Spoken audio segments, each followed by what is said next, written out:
اعوذ باللہ من الشیطان الرجیم بسم اللہ الرحمن الرحیم۔ مفہوم وجود مشترک لفظی ہے، اس سے کیا مراد ہے؟ اس سے پہلے کہ اس سوال کا جواب دیا جائے کہ مفہوم وجود کے مشترک لفظی ہونے سے فلسفے میں کیا مراد ہے، آئیے اس کے الفاظ کا ملاحظہ کرتے ہیں کہ ان میں سے اس جملے میں جو الفاظ استعمال ہوئے ہیں ان میں سے ہر ایک کا کیا معنی ہے۔ مفہوم وجود، مفہوم سے مراد وہ ہے جو مصداق کے مقابلے میں، مصداق عالم خارج میں ہوا کرتا ہے اور مفہوم ذہن میں ہوا کرتا ہے۔ مفہوم وجود وہ بدیہی مفہوم ہے جس کو سمجھنے کے لیے، جس کو پہچاننے کے لیے ہم دوسرے مفاہیم کے محتاج نہیں ہیں۔ بدیہی مفہوم ہے یعنی آشکار ترین، واضح ترین مفہوم ہے جس کو پہچاننے کے لیے ہم تعریف کرنے کے دوسرے مفاہیم کو استعمال کرنے کے محتاج نہیں۔ اسے کہا جاتا ہے مفہوم وجود، جس سے تعریف میں کہا جاتا ہے کہ ابدہ البدیہیات، یعنی واضح ترین مفہوم ہے، اس سے زیادہ واضح تر مفہوم ہے ہی نہیں۔ مفہوم وجود، اگلا جو ورڈ استعمال کیا جاتا ہے اس جملے میں وہ ہے مشترک لفظی ہونا یا مشترک معنوی ہونا۔ فلسفے میں یہ دعویٰ کیا جاتا ہے کہ مفہوم وجود مشترک معنوی ہے، مشترک لفظی نہیں۔ آئیے مشترک لفظی اور مشترک معنوی کے معنی کو ملاحظہ کرتے کہ مشترک لفظی کسے کہتے ہیں، مشترک معنوی کسے کہتے ہیں، اور اب جو کہا جا رہا ہے کہ مفہوم وجود مشترک لفظی نہیں ہے بلکہ مشترک معنوی ہے، تو اس سے کیا کہنا چاہ رہے ہیں؟ مشترک لفظی کا مطلب یہ ہے کہ ایک ہی لفظ ہو اور اس کے کئی معنی، جیسے لفظ عین ہے۔ عین عربی لغت میں اس کے لیے 70 کے قریب معنی بیان کیے گئے۔ کبھی عین چشم کے معنی میں یعنی آنکھ کے معنی میں بھی استعمال ہوتا ہے، چشمے کے معنی میں بھی استعمال ہوتا ہے، اور اس کے علاوہ تسیع اور معنی 70 کے قریب معنی اس کے لیے بیان کیے گئے۔ لفظ ایک ہی ہے لیکن اس کے 70 معنی بیان کیے گئے ہیں۔ اسے کہا جاتا ہے لفظ عین کو کہا جائے گا لفظ عین مشترک لفظی ہے، یعنی ایک ہی لفظ ہے لیکن معنی متعدد ہے۔ اس کے برعکس کو اگر دیکھا جائے کہ الفاظ ایک ہی ہو، لفظ ایک سے زیادہ ہو اور معنی ایک ہو، مشترک لفظی میں جہاں ایک لفظ کے کئی معنی ہوا کرتے تھے، اگر ہم اس کو برعکس کر دیں یعنی الفاظ متعدد ہو اور معنی ایک ہو، تو کیا اس کو مشترک معنوی کہا جائے گا؟ نہیں۔ جہاں الفاظ متعدد ہیں، انسان اور بشر دو لفظ ہے لیکن ایک ہی معنی میں استعمال ہو رہے ہیں، اسے کہا جاتا ہے ترادف۔ اس سے مشترک معنوی نہیں کہا جاتا، اسے ترادف کہا جاتا ہے۔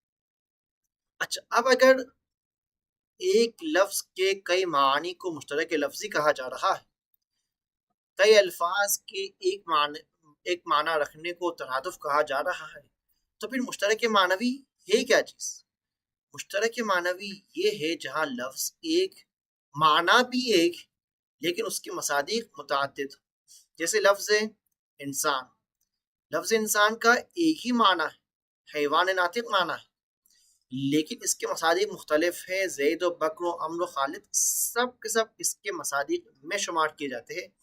اسے کہا جاتا ہے مشترک معنوی، جہاں پر لفظ بھی ایک، معنی بھی ایک ہو لیکن اس کے مختلف مصادیق ہو، مختلف افراد ہو، اس کے ان مختلف مصادیق رکھنے والے کو جہاں لفظ اور معنی ایک ہی تھا اسے کہا جائے گا مشترک معنوی۔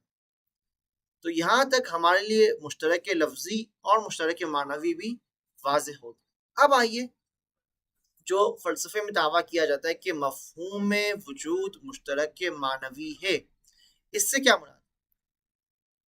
جہاں یہ دعویٰ کیا جا رہا ہے کہ مفہوم وجود مشترک معنوی ہے، در حقیقت وہ یہ بیان کرنا چاہ رہے ہیں کہ آپ مفہوم وجود کو جو دیگر موضوعات پر حمل کرتے ہیں، کہ کبھی یہ کہتے ہیں کہ دیوار موجود ہے، کبھی کہتے ہیں کہ پتھر موجود ہے، کبھی کہتے ہیں کہ انسان موجود ہے، اور کبھی کہتے ہیں کہ خدا موجود ہے، یہ جو موجودوں کو آپ مختلف موضوعات پر حمل کر رہے ہیں، ان تمام تر موضوعات پر حمل ہوتے ہوئے موجودوں کا ایک ہی معنی ہے، موجودوں لفظ ایک ہی ہے اور اس کا ایک ہی معنی ہے۔ ایسا نہیں ہے کہ موجودوں جب خدا کے لیے استعمال ہو اس کا الگ معنی ہو اور جب یہی موجودون انسان کے لیے استعمال ہو تو اس کا الگ معنی ہو، یہی موجودون جب پتھر کے لیے استعمال ہو، جمادات کے لیے استعمال ہو تو اس کا الگ معنی ہو۔ نہیں، موجودون چاہے خدا پر حمل ہو، موجودن چاہے انسان پر حمل ہو، موجودن چاہے جمادات پر حمل ہو، موجودن چاہے در دیوار پر حمل ہو،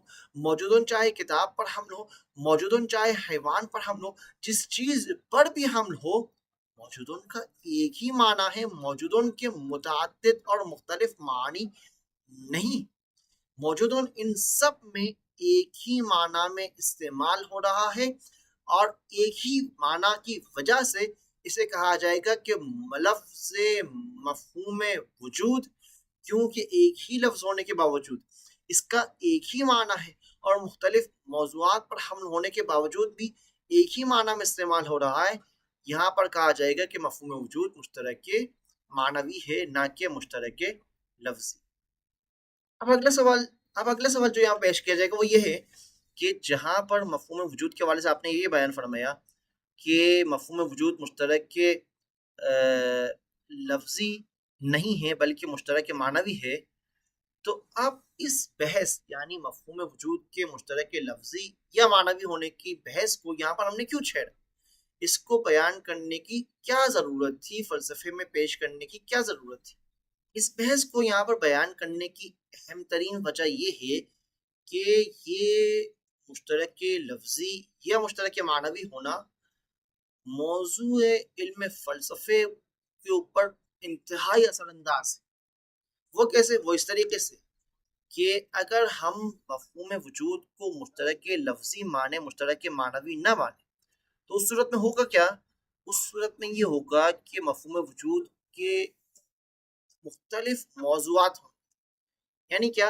مفہوم وجود جہاں مختلف چیزوں پر حمل ہو رہا ہے، کبھی خدا پر حمل ہو رہا ہے، کبھی انسان پر حمل ہو رہا ہے، کبھی در دیوار پر حمل ہو رہا ہے، کبھی پتھر پر حمل ہو رہا ہے، اور ان مختلف موضوعات پر حمل ہونے کے بعد اس مفہوم وجود کے مختلف معنی ہوں گے، تو اس سے ہوگا یہ کہ مفہوم وجود جب خدا پر حمل ہو رہا ہے تو خدا کے معنی میں استعمال ہو رہا ہے، جب انسان پر حمل ہو رہا ہے تو پھر انسان کے معنی میں استعمال ہو رہا ہے، جب در دیوار پر حمل ہو رہا ہے تو پھر در دیوار کے معنی میں استعمال ہو رہا ہے، جب جمادات پر حمل ہو رہا ہے تو جمادات کے معنی میں استعمال ہو رہا ہے، جب نباتات پر حمل ہو رہا ہے تو نباتات کے معنی میں استعمال ہو رہا ہے۔ گویا وہ مفہوم وجود جس کو ہم نے علم فلسفے کا موضوع قرار دیا تھا، اب وہ علم فلسفے کا موضوع ایک واحد موضوع نہ رہا، بلکہ وہ ایک موضوع، اس کے کئی معنی ہو گئے۔ وہ گویا کہ وہ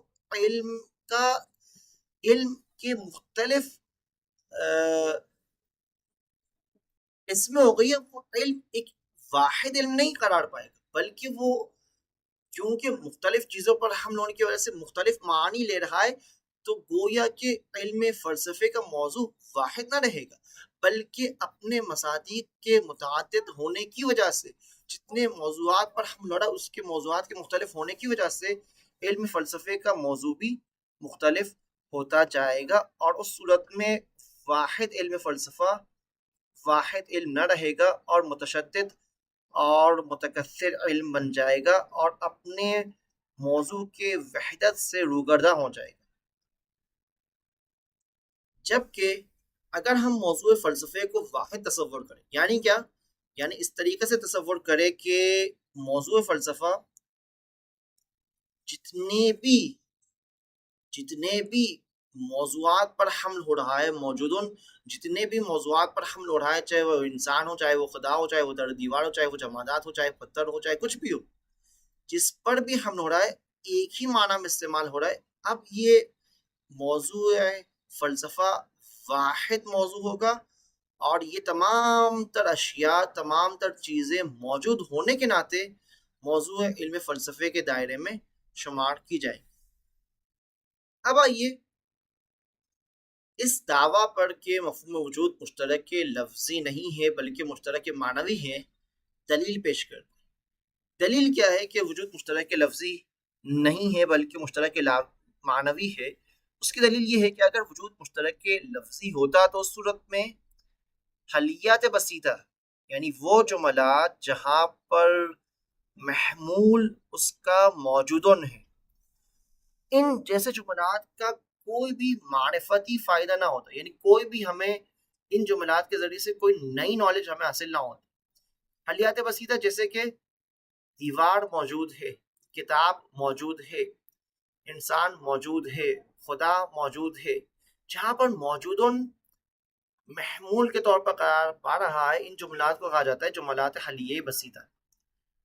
اگر وجود مشترک لفظی ہوتا تو پھر حلیات بسیطہ کا کوئی علمی فائدہ نہ ہوتا، کوئی معرفتی فائدہ نہ ہوتا، یعنی ہمیں ہمارے علم میں اضافہ نہ ہوتا. اس جملے کو پہچان کر جان کر کہ خدا موجود ہے، میرا علم میں اضافہ نہ ہوتا. اس جملے کو جان کر کے زید موجود ہے، میرا علم میں اضافہ نہ ہوتا. اس جملے کو جان کر کے یہ کتاب موجود ہے، میرا علم میں اضافہ نہ ہوتا. جبکہ میں یہ پا رہا ہوں کہ حلیات بسیطے کے استعمال سے میرے علم میں اضافہ ہو رہا ہے، تو اس سے یہ ظاہر ہوگا کہ وجود کا وہی معنی نہیں ہے کہ جو معنی موضوع کا ہے. یعنی کیا؟ جب میں کہہ رہا ہوں کہ یہ کتاب موجود ہے، یہاں پر جو لفظ موجودن کو استعمال کر رہا ہوں میں، یہ موجودن اسی کتاب کے معنی میں استعمال نہیں ہو رہا، بلکہ یہاں پر موجودن کا ایک الگ معنی ہے اور کتاب کا الگ معنی ہے. جب کہہ رہا ہوں کہ کتاب موجود ہے تو میرے علم میں اضافہ ہو رہا ہے، میں ایک نئی چیز، ایک نئی بات جان رہا ہوں. جبکہ اگر موجودن وہی کتاب کے معنی میں استعمال ہوتا تو اس صورت میں میرا یہ جملہ کہنا کہ یہ کتاب موجود ہے، گویا کہ میں یہ کہہ رہا ہوں کہ یہ کتاب ہے. وہ چیز، وہ بات جو میرے لیے ظاہر اور آشکار ہے، پھر سے میں اسے ریپیٹ ہی کر رہا ہوں، کوئی نئی بات اس سے میرے لیے ظاہر اور آشکار اور واضح نہیں ہو پائے گی. تو اگر میرے لیے وجود وہی معنی میں ہوتا جو موضوع کا لفظ ہے اسی معنی میں استعمال ہوتا تو میرے لیے ایک نئی بات واضح نہ ہوتی. جبکہ جب بھی میں موجودن کو کسی بھی موضوع پر حمل کرتا ہوں تو میرے لیے ایک نئی بات واضح اور آشکار ہو رہی ہے. اس سے یہ ظاہر ہو رہا ہے کہ موجودن کا ایک الگ معنی ہے، اور وہ لفظ جو موضوع کے طور پر جملے کے سٹارٹ میں نے بیان کیا ہے، اس کا ایک الگ معنی ہے. جب ہی تو موجودن کو اس موضوع پر حمل کر کے میں ایک نئی بات کو سمجھ رہا ہوں، ایک نیا علمی فائدہ حاصل کر رہا ہوں. یہ ہماری پہلی دلیل تھی اس بات پر کہ مفہوم وجود مشترک معنوی ہے، مشترک لفظی نہیں ہے. اور اس سے خلاصہ یہ ہوا کہ اگر مفہوم وجود مشترک لفظی ہوتا، یعنی موجودن جو موضوعات پر حمل ہو رہا ہے اسی معنی میں استعمال ہوتا جو موضوع کا معنی ہے، تو اس صورت میں ہمیں کوئی علمی فائدہ ہمارے لیے ظاہر اور آشکار نہ ہوتا. جبکہ ہم پا رہے ہیں کہ ہمارے لیے موجودن کے جملے کے ذریعے سے حلیات بسیطہ میں علمی فائدہ اور معرفتی فائدہ بھی ہمیں حاصل ہو رہا ہے. آئیے دوسرے استدلال کی طرف. دوسری دلیل کہ مفہوم وجود مشترک معنوی ہے، اس کے اوپر ہمارے پاس دوسری دلیل کیا ہے؟ دوسری دلیل یہ ہے کہ اگر مفہوم وجود مشترک معنوی ہو تو اس صورت میں ہم اس موضوع کے ہونے یا نہ ہونے کے بارے میں تردید کر سکتے ہیں، ہم اس کے موضوع کے وجود کو رد کر سکتے ہیں. جبکہ اگر مفہوم وجود وہی معنی میں استعمال ہوتا جو موضوع کا معنی ہے تو اس صورت میں کسی بھی صورت میں ہمارے لیے اس محمول کو اس موضوع سے سلب کرنا ممکن نہ ہوتا. یہی سلب کا امکان پایا جانا یہی بتلا رہا ہے کہ محمول موضوع سے الگ ہے، جب ہی تو محمول کو موضوع سے سلب کیا جا سکتا ہے. اگر وجود اسی ماہیت، اسی موضوع کے معنی میں یا اس کے جزء ماہیت کے معنی میں ہوتا تو اس صورت میں ماہیت کو پہچان کر اس کے وجود کے بارے میں بھی پہچان ہمیں حاصل ہو جاتی اور اس کا انکار ممکن نہ ہوتا. یعنی جب یہ ہم نے انسان کو پہچان لیا اور اگر موجودن بھی اسی انسان کے معنی میں استعمال ہو رہا ہے تو گویا کہ میں یہ کہہ رہا ہوں کہ انسان ہے. انسان کا انسان ہونا لازمی ہے، ضروری ہے، کہ ممکن نہیں کہ انسان کو میں انسان سے سلب کر سکوں. جب ہی یہ کہا جا رہا ہے کہ اگر موجودن اسی معنی میں استعمال ہو جو موضوع کا معنی ہے، یعنی انسان کے معنی میں استعمال ہو، تو اس صورت میں اس موجودن کو میں انسان سے کسی بھی صورت میں سلب نہ کر پاتا. جبکہ میں پا رہا ہوں کہ میں اس انسان سے وجود کو سلب کر سکتا ہوں. میں یہ کہہ سکتا ہوں کہ زید موجود نہیں ہے، امر موجود ہے. یہ میرا کہنا کہ کون سا انسان موجود ہے، کون سا انسان موجود نہیں ہے، یہ اس بات پر دلیل ہے کہ موجودن کا معنی الگ ہے، انسان کا معنی الگ ہے. جب ہی تو میں انسان سے موجودن کو سلب کر سکتا ہوں، موجودن کو بھی انسان پر حمل کر سکتا ہوں، معدومن کو بھی انسان پر حمل کر سکتا ہوں. اس کا یہ مطلب ہے کہ موجودن کا مطلب الگ ہے، موجودن کی میننگز الگ ہے، انسان کی میننگز الگ ہے. موجودن کی میننگز الگ ہے، انسان کی میننگز الگ ہے، معدومن کی میننگز الگ ہے، انسان کی میننگز الگ ہے.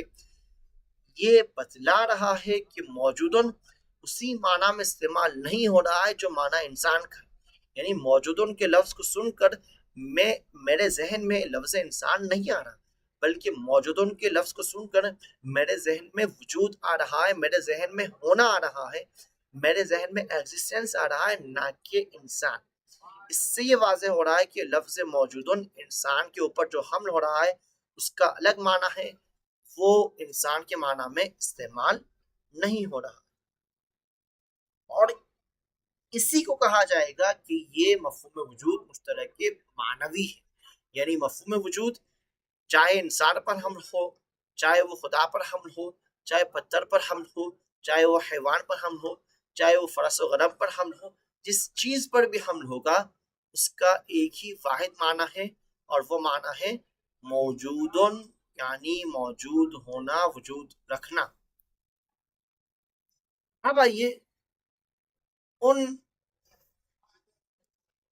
صاحبان نظر کے نظریے کو ہم پیش کرتے اور ان کی وجہ کو بیان کرتے کہ وہ جو مفہوم وجود کو مشترک لفظی مان رہے اس کی وجہ کیا ہے، اور کیوں انہوں نے مفہوم وجود کو مشترک لفظی مانا ہے. ایک وجہ جو بیان کی جاتی ہے کہ مفہوم وجود مشترک لفظی ہے وہ یہ ہے کہ وہ ذوق تعلق رکھتے. ذوق تعلق یعنی کیا؟ ذوق تعلق یعنی وہ خدا کو ماسو اللہ سے جدا کرنے کا جذبہ رکھتے تھے.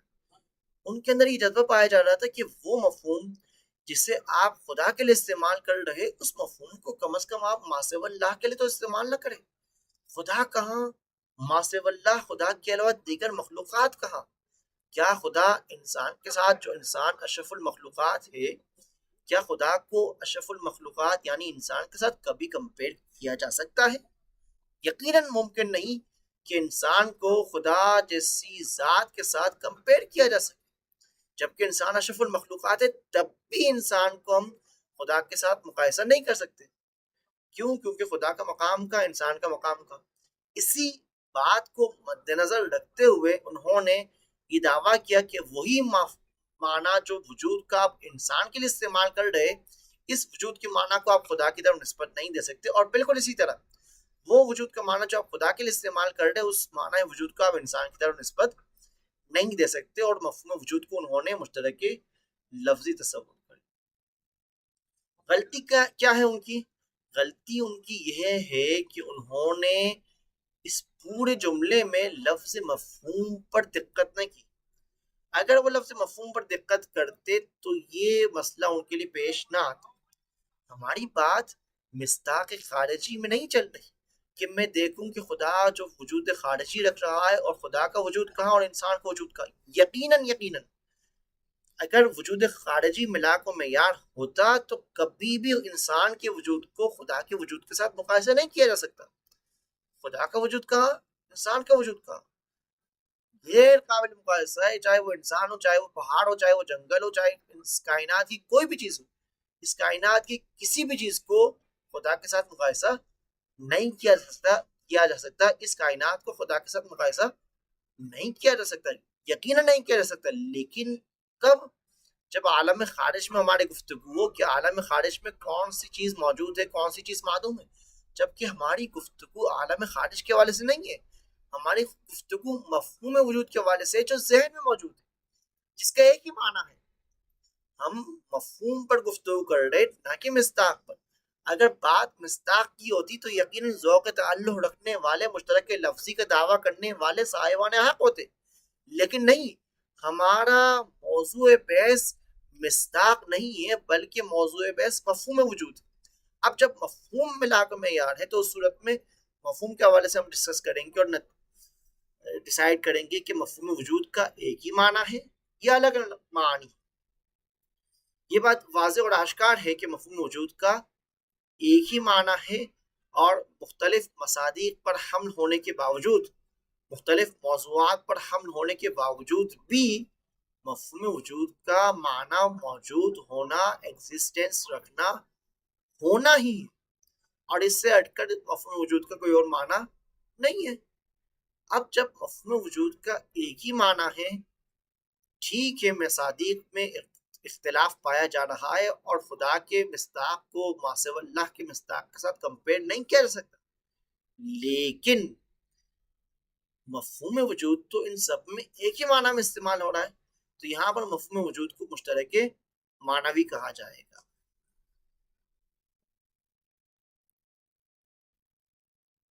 اس مفہوم وجود کے مشترک لفظی ہونے کو کس طریقے سے رد کیا جا سکتا ہے؟ وہ اس طریقے سے رد کیا جا سکتا ہے برہان خلف کے ذریعے سے کہ اگر ہم مفہوم وجود کو مشترک لفظی مان لے کم از کم خدا اور ما سوی اللہ کے درمیان، واجب الوجود اور ممکن الوجود کے درمیان، تو اس صورت میں کیا ہوگا؟ اس صورت میں ہوگا کہ جب ہم یہ کہہ رہے کہ واجب الوجود موجود ہے، اس جملے سے یا ہم کوئی اس موجودن کے ورڈ سے یا ہم اس کے میننگز کو سمجھ پا رہے ہیں یا نہیں سمجھ پا رہے. اگر ہم اس جملے کے اندر کہ واجب الوجود موجود ہے اس کے میننگز کو، اس موجودن کے میننگز کو نہ سمجھ پائے تو گویا کہ ہم اس جملے کو سمجھنے سے عاجز ہے کہ خدا موجود ہے. اور اس جملے کو سمجھنے سے عاجز ہونے کا یہ مطلب ہے کہ جب ہم خدا کے وجود کو ہی نہیں سمجھ پا رہے تو گویا ہم خدا کی پہچان کے حوالے سے اپنی عقلوں پر تالا لگا دیں. ہم خدا کی پہچان سے ہماری عقل تعطیل ہے، تعطیل العقل عن معرفت ہی تعالی. گویا کہ ہم اس جملے سے کہ خدا موجود ہے، کیونکہ ہم اس موجودن کے میننگز کو نہیں سمجھ پا رہے تو پھر در نتیجہ ہم اس جملے کے میننگز کو نہیں سمجھ پائیں گے کہ خدا موجود ہے اس سے کیا مراد. اس صورت میں جب خدا کے وجود کو ہم ثابت نہیں کر پائے، نہیں جان پائے، نہیں پہچان پائے تو خدا کے دیگر اسماء و صفات کے بارے میں گفتگو کرنے کا موقع ہی نہیں آئے گی، نوبت ہی نہیں آئے گی. جب خدا کے موجودن کا مطلب ہی نہیں ہمارے لیے واضح ہو رہا تو پھر خدا کے دیگر اسماء و صفات کی کیا باری آئے گی؟ یا تو پھر یہ ہے یا یہ کہ ہم خدا موجودن کے جملے میں، واجب الوجود موجود ہے کے جملے میں موجودن کے میننگ سے سمجھ پا رہے، تو اس صورت میں یہ سوال اٹھے گا کہ آپ جو میننگ سمجھ رہے ہیں موجودن کی، کیا یہ وہی معنی ہے موجودن کا جو ممکنات کے لیے استعمال ہو رہا ہے یا اس سے الگ معنی ہے؟ اگر وہی معنی ہے جو موجودن جو ممکنات کے لیے استعمال ہو رہا ہے، اگر اسی معنی میں استعمال ہو رہا ہے تو یہ تو وہی بات ہو گئی مشترک معنوی والی. ہم مشترک معنوی میں یہی تو دعویٰ کرتے ہیں کہ موجودن چاہے واجب الوجود کے لیے استعمال ہو چاہے ممکن الوجود کے لیے استعمال ہو، موجودن کا ایک ہی معنی ہے، موجودن کے کئی معنی نہیں. لیکن اگر موجودن کے معنی کو سمجھ تو رہے ہیں لیکن وہ معنی نہیں ہے جو ممکنات کے لیے استعمال کیا تھا، اس سے ہٹ کر کوئی دوسرا معنی ہے، تو اس صورت میں ہوگا کیا؟ اس صورت میں ہوگا یہ کہ وہ معنی موجودن کا جو آپ نے ممکنات کے لیے استعمال کیا تھا اس کا مقابل معنی آپ خدا کے لیے استعمال کریں گے. یعنی کیا؟ یعنی اگر آپ ممکنات کے بارے میں کہہ رہے کہ ممکنات موجود ہے اور یہ موجود صرف اور صرف خاص معنی رکھتا ہے جو ممکنات سے مخصوص ہے، خدا کے لیے آپ اس موجودن کے معنی کو استعمال نہیں کر سکتے، تو پھر آپ خدا کے لیے لفظ موجودن کے بجائے لفظ معدومن کو استعمال کریں. جس معنی کے مطابق آپ نے کہا کہ ممکنات موجود ہے اسی معنی کے مطابق آپ خدا کے لیے بیان کریں کہ خدا معدوم. گویا کہ آپ نے مفہوم وجود کو ایک الگ معنی کا تصور دے کر خدا کے وجود کا ہی انکار کر دیا.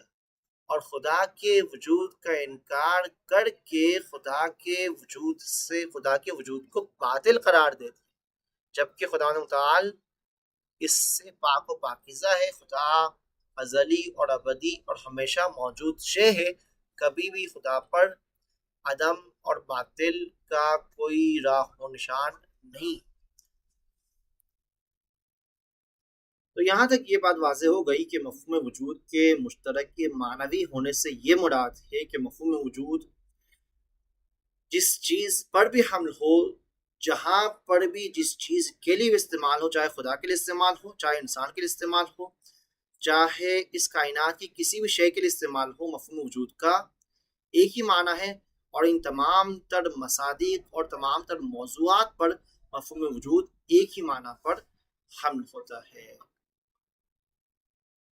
صلی اللہ علیہ سیدنا محمد وآلہ الطاہرین۔